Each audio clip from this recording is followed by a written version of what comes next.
Bonsoir, merci d'être avec nous sur Journal de guerre. Au 203e jour de la guerre entre le Hamas et Israël, voici ce qu'il fallait retenir de la journée à 19 h, heure de Beyrouth.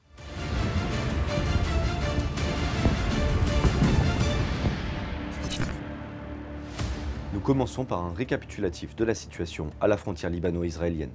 Dans la soirée de jeudi à 23 h, une patrouille israélienne a été visée à Malikiye par des obus d'artillerie lancés par le Hezbollah avant qu'une attaque soit lancée avec des missiles téléguidés, des missiles et des tirs d'artillerie contre des véhicules israéliens à proximité de Rouaïsat el-Alam.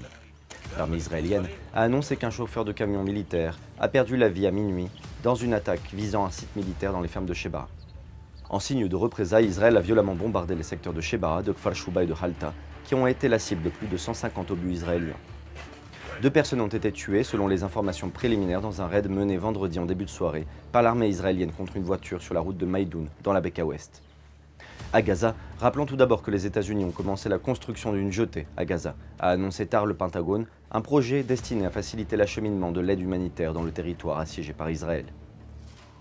Vendredi à la mi-journée, un correspondant de l'AFP a vu des appareils tirer des missiles sur une maison du quartier Al-Rimal de la ville de Gaza, dans le nord du territoire, et les corps d'un homme, d'une femme et d'un enfant, extraits des décombres. Bilan humain depuis le début de la guerre à 19 h, heure de Beyrouth.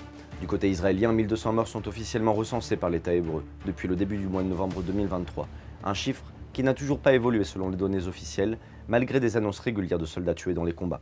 L'armée israélienne a toutefois annoncé la mort de 260 soldats depuis le début de l'offensive terrestre à Gaza. Du côté de Gaza, le ministère de la Santé a recensé près de 34 356 morts parmi les Palestiniens depuis le 7 octobre. En lien avec le conflit de Gaza, Washington a annoncé vendredi soir avoir abattu 2 drones dans les régions du Yémen contrôlées par les Houthis, après que ceux-ci, soutenus par l'Iran, ont lancé un missile balistique dans le golfe d'Aden. Aux États-Unis, l'université américaine Columbia a ajourné la date limite de vendredi fixée aux étudiants pro-palestiniens pour évacuer le campus, occupé par ces derniers pour protester contre la guerre à Gaza. Ce mouvement s'est généralisé sur les campus américains et est en train de prendre de l'ampleur en France également. Le secrétaire d'État américain Anthony Blinken, actuellement en déplacement en Chine, a fait savoir que ces manifestations font partie intégrante de la démocratie. Dans la même lignée, la mobilisation pro-palestinienne se poursuit vendredi à Sciences Po Paris, avec l'occupation et le blocage des locaux historiques par les étudiants, dont les revendications font écho aux contestations qui agitent certains prestigieux campus américains. Sur le front diplomatique et humanitaire, une délégation égyptienne est attendue vendredi en Israël pour tenter, selon des médias, de relancer les négociations sur une trêve dans la bande de Gaza, associée à une libération d'otages, pendant que se prépare une offensive israélienne sur Rafah. Merci de nous avoir suivis sur Ici Beyrouth. On se retrouve demain pour un autre résumé de la situation.